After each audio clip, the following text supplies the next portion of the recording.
Hungary की capital Budapest से लगभग 174 किलोमीटर की दूरी पर मौजूद ये है हंगरी का इकलौता और पूरे यूरोप कॉन्टिनेंट का सबसे बड़ा हिंदू गांव।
जो हंगरी में कुछ ऐसा कर रहा है जिसकी आप कल्पना भी नहीं कर सकते। हंगरी के इस गांव में रहने वाली महिलाएं केवल साड़ियां पहनती हैं। यहाँ के पुरुष केवल धोती, कमीज और सनातन के दूसरे पारंपरिक कपड़े पहनते हैं। गांव में खेती करने के लिए ट्रैक्टर्स का यूज नहीं बल्कि बैलों के साथ सनातन के प्राचीन तौर तरीकों का इस्तेमाल किया जाता है। यहाँ के बच्चे मॉडर्न एजुकेशन के साथ साथ संस्कृत भाषा सीखकर वैदिक ज्ञान का अनुसरण करते हैं और सबसे बड़ी बात, यहाँ के बच्चे स्कूलों में माथे पर तिलक लगाकर जाते हैं और स्कूल से आने के बाद इस गांव में बनी गौशालाओं में गौ माता की सेवा करने जाते हैं। और पिछले कुछ सालों में हंगरी के इस सबसे बड़े हिंदू गांव में आने वाले टूरिज्म की संख्या इतनी ज्यादा बढ़ चुकी है कि एक साल में जितने पर्यटक पूरे हंगरी में आते हैं उससे 3 गुना ज्यादा पर्यटक अकेले इस एंशिएंट हिंदू कल्चर पर बेस्ड इस गांव को देखने के लिए आते हैं। ये डेटा हंगरी की गवर्नमेंट ने खुद से शेयर किया है। तो चलिए जानते हैं कि हंगरी में इस हिंदू गांव की हिस्ट्री क्या है,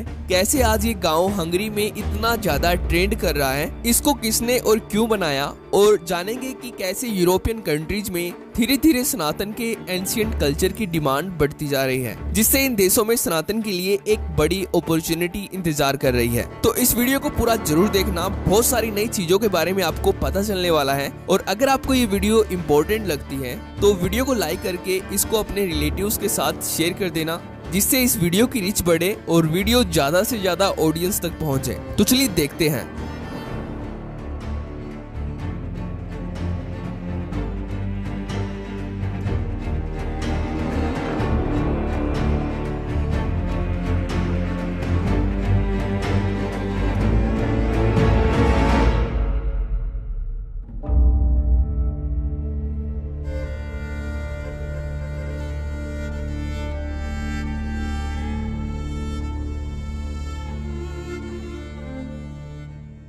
दोस्तों, इस गांव के कई नाम हैं। सबसे पहला नाम है कृष्णा वैली, दूसरा नाम है नव ब्रज धाम यानी कि नया ब्रज धाम, तीसरा नाम है इंडियन कल्चरल सेंटर। पर इस गांव का मुख्य नाम कृष्णा घाटी यानी कि कृष्ण वैली ही है, जो लगभग 660 एकड़ में फैली हुई है। इस गांव में खुद के स्कूल्स हैं, खुद के आयुर्वेदिक सेंटर्स हैं, मंदिर है, खुद की जैविक कृषि, वो भी बैलों के साथ सनातन के प्राचीन पारंपरिक तौर तरीकों से की जाती है, जिसको देखकर आपको भी ऐसा लगेगा कि सच में हंगरी के इस गांव में सतयुग की शुरुआत हो चुकी है। इसके साथ ही इस गांव में खुद की इलेक्ट्रिसिटी है, यानी कि पूरे गांव के हर घर और हर बिल्डिंग के ऊपर सोलर सेल लगाए गए हैं, जिससे हंगरी की गवर्नमेंट ये बात खुद मानती है कि ये पूरा गांव आत्मनिर्भर है, जो हंगरी की नेशनल ग्रिड का हिस्सा नहीं है, जो गौशालाओं से और जैविक कृषि से अपने साधन खुद उत्पन्न कर रहा है। तो अब प्रश्न वही उठता है कि हंगरी में इस गांव को कब और किसने बनाया। दोस्तों, आपको ये जानकर हैरानी होगी कि हंगरी में इस गांव को बनाया गया था आज से लगभग 30 साल पहले, यानी कि सन 1993 में हंगरी के एक महान हिंदू संत शिवराम स्वामी के द्वारा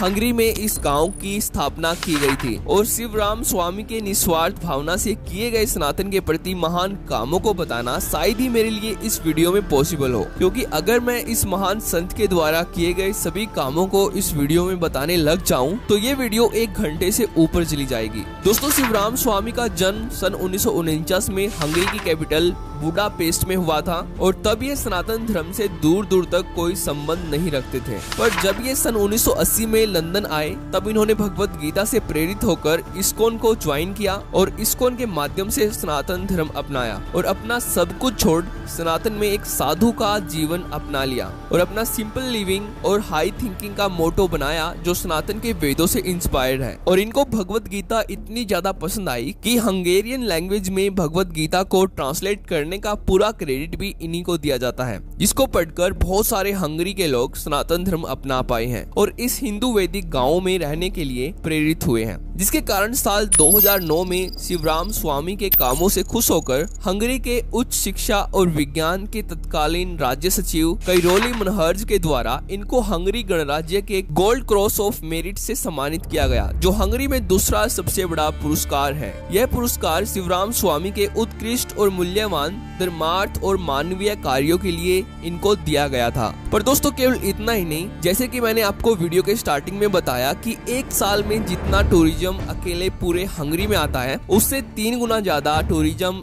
एक साल में अकेले हंगरी के इस हिंदू गांव को देखने के लिए आता है। यानी कि एक साल में केवल 10,000 पर्यटक पूरे हंगरी में आते हैं, जो इनका ऑफिशियल डेटा है। और दूसरी तरफ एक साल में 30,000 से ज्यादा पर्यटक केवल हंगरी के इस हिंदू गांव को देखने के लिए आते हैं, जैसे कि आप इस वीडियो में देख सकते हो।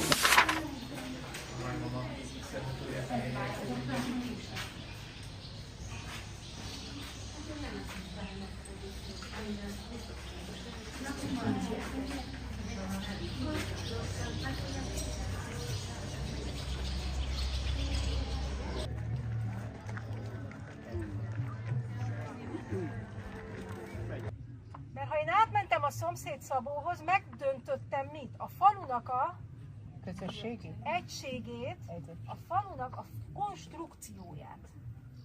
És szétesett a falu. Mi veszett el belőle akkor? यहाँ पर हर हिंदू त्योहार को बहुत ही ऑर्गेनाइज तरीके से धूमधाम से मनाया जाता है, इसलिए खुलेआम हंगरी की गवर्नमेंट इस हिंदू गांव को पूरी तरह से सपोर्ट कर रही है हंगरी में कृष्ण भक्ति के माध्यम से सनातन धर्म का प्रचार करने के लिए। और इस गांव का हंगरी में ट्रेंड कितना ज्यादा बढ़ चुका है, इसका अंदाजा आप यहां से लगा सकते हो कि जब ये गांव बनाया गया था तब इसके लिए 110 एकड़ लैंड खरीदा गया था इस्कॉन के द्वारा, और आज ये गांव फैलकर 660 एकड़ का हो चुका है। और धीरे धीरे हर साल इस्कॉन हंगरी में और ज्यादा लैंड खरीद रही है इस हिंदू इको विलेज को फैलाने के लिए। तो आज की इस वीडियो में इतना ही। अगर आपको वीडियो में दी गई जानकारी पसंद आई हो तो वीडियो को लाइक जरूर कर देना। तो थैंक्स फॉर वॉचिंग।